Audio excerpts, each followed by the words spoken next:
बनारस की धरती से मोदी जी हुंकार भरते हैं कि अनुदेशकों की जिम्मेदारी, शिक्षा मित्रों की जिम्मेदारी हमारी है। चुनाव से पहले राजनाथ सिंह जी की रैली होती है लखनऊ में कि आप हमारी सरकार लाओ, तो सरकार के पास कुबेर का खजाना होता है। सरकार की यदि नियत सही हो तो संविदा कर्मियों का शोषण नहीं होगा। ये राजनाथ सिंह जी का बयान है सर। हमें याद है 3 अप्रैल 2016 का वह दिन जब लखनऊ के झूलेलाल मैदान में तत्कालीन गृह मंत्री राजनाथ सिंह जी का भाषण चल रहा था, लेकिन जब वही सरकार आती है तो सरकार की बोलती बंद हो जाती है। वो राजनेताओं लोग अनुदेशकों को देखकर मुंह छिपाने का कार्य करते हैं कि अरे अनुदेशक नहीं आ जाए अपनी मांगों को लेकर, लेकिन तो सरकार की जो नीति है, सरकार सिर्फ और सिर्फ संविदा कर्मियों को शोषण करती है। शोषण की पराकाष्ठा को ये सरकार पार कर चुकी है सर। और सरकार अपना स्वाभिमान बेच चुकी है,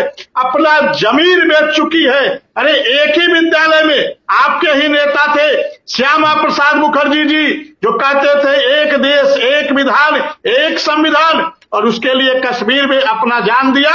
मोदी जी कहते हैं एक भारत श्रेष्ठ भारत, फिर विद्यालय में एक ही छत के नीचे 3 प्रकार की व्यवस्था, किसी को एक दिन में 3000 और किसी को एक दिन में 300 और किसी को एक दिन में 333 रुपया।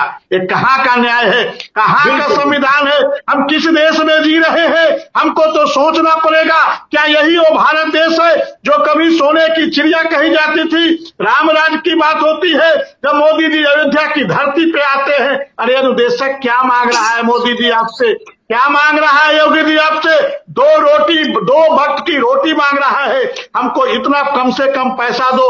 हम 90,000 नहीं मांग रहे, हम 70-80 हजार नहीं मांग रहे। अरे आपने जो न्यूनतम लागू किया है, आपकी सरकार ने जो 28 अगस्त 2017 को न्यूनतम लागू किया है 24,000, उसको भी यदि आप अनुदेशक शिक्षा मित्र को दे दोगे तो अनुदेशक भी अपना परिवार सुख चैन से चलाएगा, शिक्षा मित्र भी अपना परिवार सुख चैन से चलाएगा।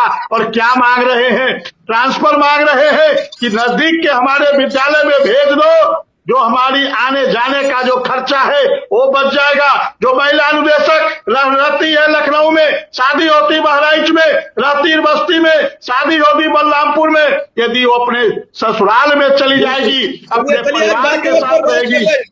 बाल दिवस पर बात कर लें। ट्रांसफर पोस्टिंग एक आपका बहुत बड़ा इशू बन चुका है, मुद्दा बन चुका है, उस पर जल्दी बात करेंगे और जल्दी कुछ निर्णय भी कराएंगे। ऐसा नहीं है। मैं सीधा जयकरण सिंह के पास पहुंचता हूं। जयकरण सिंह, दिनेश बाबू तो 150 रुपया किसी से उधार लेके अपनी टॉफी ले गए थे, तुम कुछ ले गए कि वैसे ही बिना टॉफी के ही काम चला दिया? आप खैर बीजेपी में रह चुके हैं, बीजेपी वाले बिना टॉफी के भी चला लेते हैं। वो बड़ा अच्छी एक टॉफी रखते हैं, उसे चूस के सब आदमी बेहोश होते हैं। तो आप तो आरएसएस में बड़े पोस्ट पर रहे हो, और आरएसएस वाले तो जितने होशियार होते हैं। मैं ऐसे ही एक जगह बैठा था, मैं किसी की बुराई की बात नहीं कर रहा हूँ, एक आम बात कर रहा हूँ। तो उन्होंने मुझे बताया बड़े ढंग से कि हम लोग कुछ नहीं करते, हम लोग तो ह्यूमर फैला देते हैं। मैंने क्यों? कि मैं कह दूंगा कि मैंने देखे थे सुरेंद्र सर वहां शराब पी रहे थे या कुछ कर रहे थे, उसके बाद सुरेंद्र सर सफाई दें कि हम नहीं पी रहे थे, हम फला काम नहीं कर रहे थे। अब एक दिन परेशान होकर सुरेंद्र